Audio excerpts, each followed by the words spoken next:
Question number 32। Question number 32 is taken from accounting ratios. आप इसको accounting ratio कहो या फिर रेशियो एनालिसिस कहो, one and the same thing. Accounting ratios. Question number 32 preparatory exams 2025 section D में ये question आया था 12 मार्क्स में। Actually there are more than 20 formulas. Actually there are more than 20 formulas, but in this question they have asked only 6 formulas: inventory turnover ratio, trade receivable turnover ratio, trade payable, gross profit, net profit and operating ratio. जो information हमें चाहिए 6 formula में, these 6 formulas, only such information we will discuss because we cannot learn all the 20 formulas for one question. मैं अब क्या करूंगा, आपको formulas सिखाऊंगा, क्योंकि ये जो chapter accounting ratios completely based on formulas. Formulas easy way में कैसे याद रखना है उसको समझेंगे, उसके बाद में सॉल्यूशंस करेंगे। देखिए हमारा जो फर्स्ट फॉर्मूला है ये है inventory turnover ratio. What is first one? Inventory turnover ratio. Second one is trade receivable turnover ratio.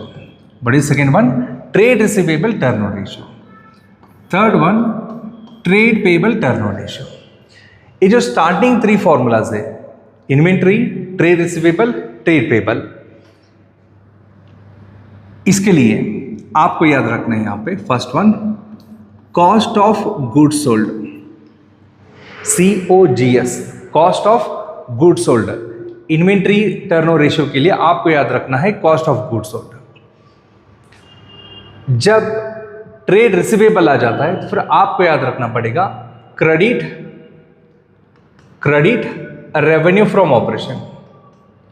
What is revenue from operation? Sales. ये नया नाम है as per schedule 3 revenue from operation, but we can also call it as credit sales.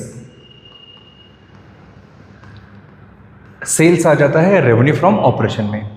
सो जब trade receivable आता है तो फिर आपको याद रखना है क्रेडिट रेवेन्यू फ्रॉम ऑपरेशन। जब ट्रेड पेबल आता है तो फिर आपको याद रखना पड़ेगा क्रेडिट परचेज। क्या याद रखना है? Credit purchase. For all these 3 formulas denominator में आपको एवरेज याद रखना है। मैं आपको क्या सिखा रहा हूं वहां पे?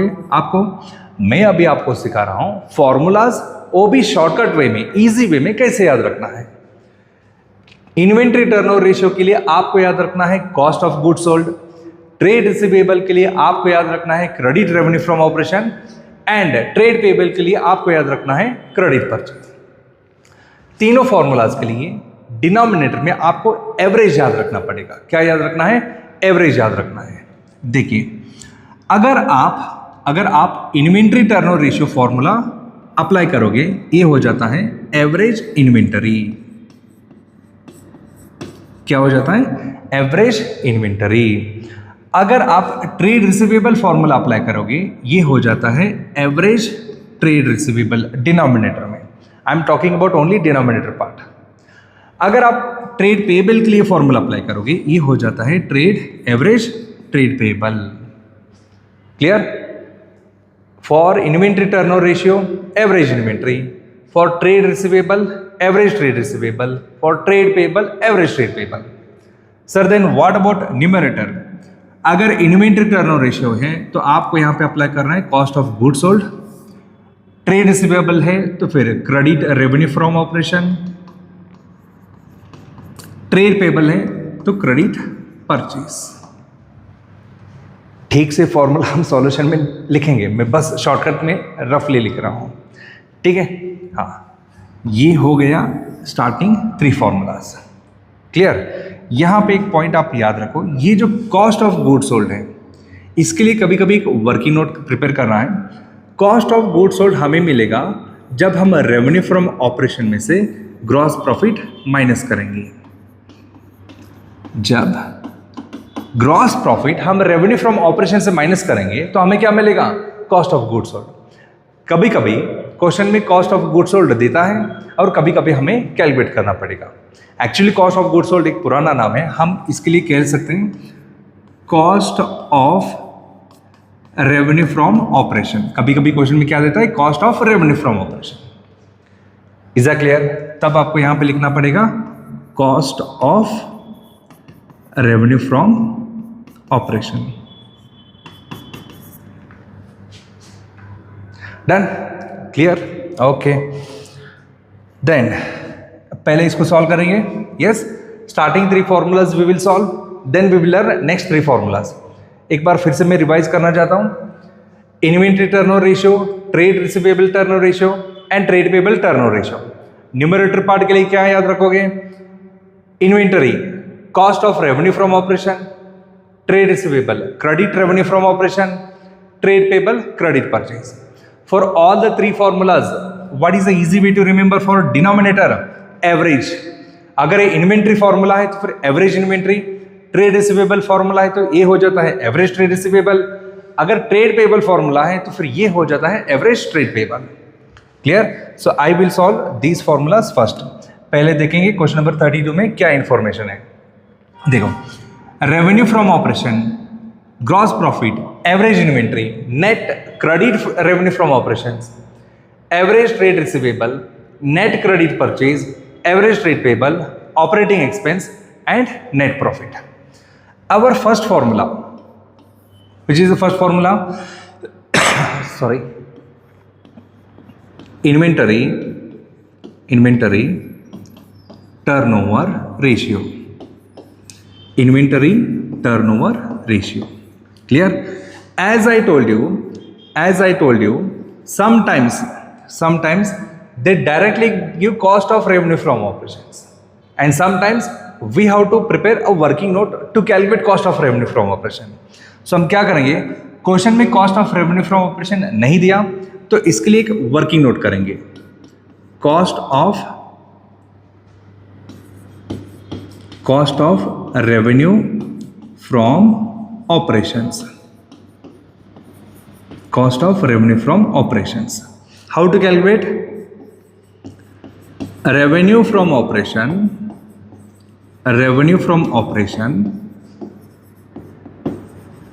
minus gross profit,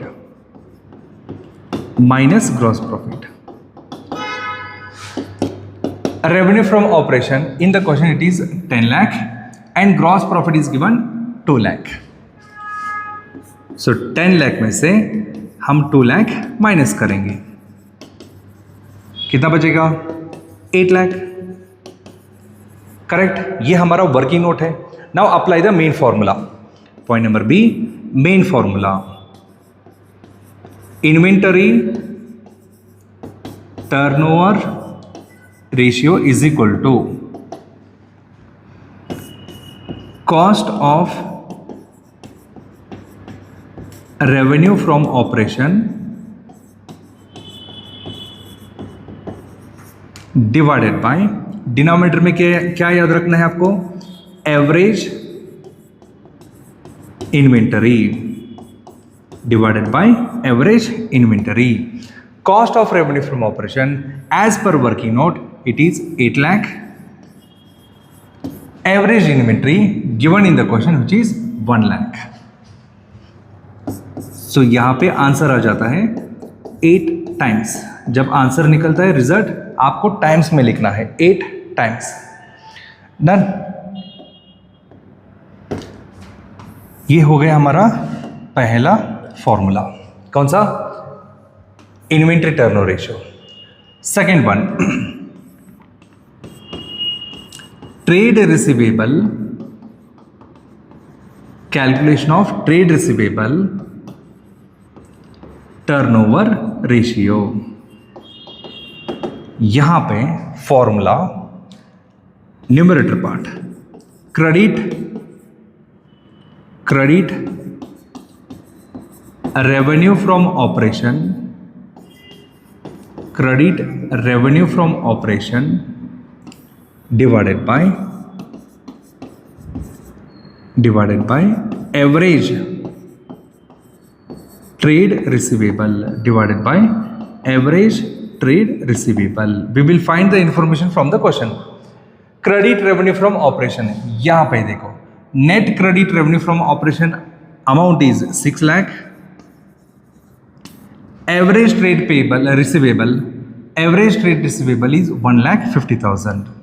so 6 lakh divided by 1,50,000 is 4. आपको आंसर लिखना है 6 टाइम्स. इजी है. इन्वेंटरी टर्नओवर रेशियो न्यूमरेटर में क्या याद रखोगे? Cost of revenue from operation, denominator में एवरेज. यहां पे credit revenue from operation divided by average. Done. Move on to the third one. Next slide में सॉल्व करेंगे. यस, ये देखिए third one, trade payable turnover ratio. Calculation of trade payable turnover ratio.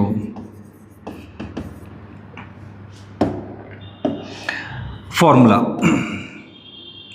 Trade payable के लिए shortcut, trade payable के लिए shortcut, numerator part credit purchase and denominator part average. कौन सा average? Average trade payable, average trade payable. Okay, what is credit purchase in the question? Credit purchase is 5 lakh, average trade payable is 2,50,000.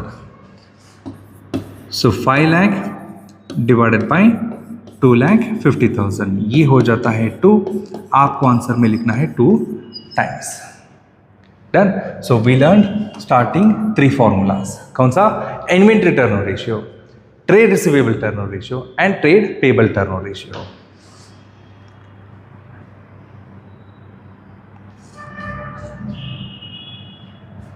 Yes, चलिए. Now next 3 formulas. Next 3 formulas. Which are those? Gross profit, net profit, operating ratio. Clear? 3 formulas हैं. मैं यहाँ पे लिखूंगा, उसके साथ साथ आपको ये भी बताता हूँ कि formulas किस तरह से याद रख सकते हैं. So next one, that is fourth formula is calculation of gross profit ratio. Correct? Then fifth one is calculation of net profit ratio. Clear? Then sixth one operating ratio. Operating ratio. ठीक है.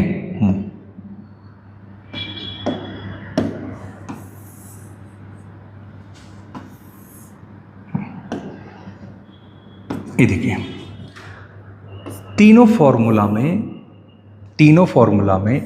Denominator में आपको याद रखना है revenue from operation in all the 3 formulas. जैसे ये 3 formulas में कॉमन था डिनोमिनेटर में एवरेज. ये जो 3 फॉर्मूलाज थे यहाँ पे डिनोमिनेटर में क्या कॉमन था? एवरेज था. उसी तरह से यहाँ पे 3 फॉर्मूलाज में कॉमन है revenue from operation. For net profit also revenue from operation.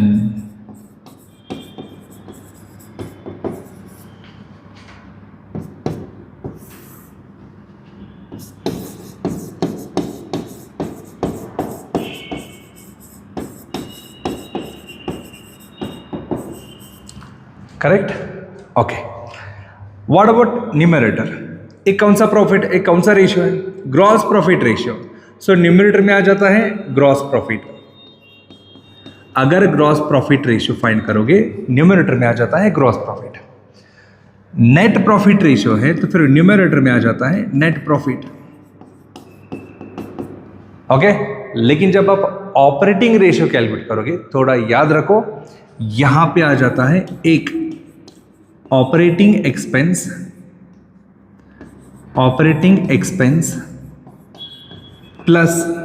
Plus cost of revenue from operation. बस ये लास्ट वन आपको याद रखना है. Okay.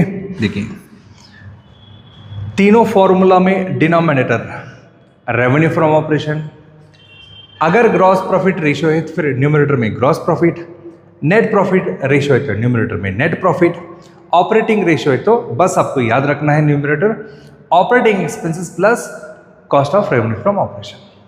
Done. Just find the information from the question, apply in the formulas and solve it. Gross profit, sir gross profit is 2 lakh, revenue from operation is 100. सो यहाँ पे हम करेंगे 2 लाख डिवाइडेड बाई 10 लाख. देखो जब भी आप ये प्रॉफिट का फॉर्मूला अप्लाई करोगे बस याद रखो यहाँ पे आपको इंटू 100 करना है. ओके जब भी आप प्रॉफिट का फॉर्मूला अप्लाई करोगे आपको इंटू 100 करना है. So now here 2 lakh divided by 10 lakh into 100 the answer will be 20. लिखते वक्त टाइम्स मत लिखो, यहाँ पे परसेंटेज लिखना है because we have multiplied with 100. जब आप inventory, trade receivable, trade payable लिखे थे हम टाइम्स में लिखे थे, लेकिन जब आप इसको लिखोगे प्रॉफिट के आंसर्स लिखोगे आपको परसेंटेज में लिखना पड़ेगा. Next one, net profit from the question. Net profit is 1 lakh and revenue from operation is 10 lakh into 100. 1 lakh divided by 10 lakh into 100 is 10%.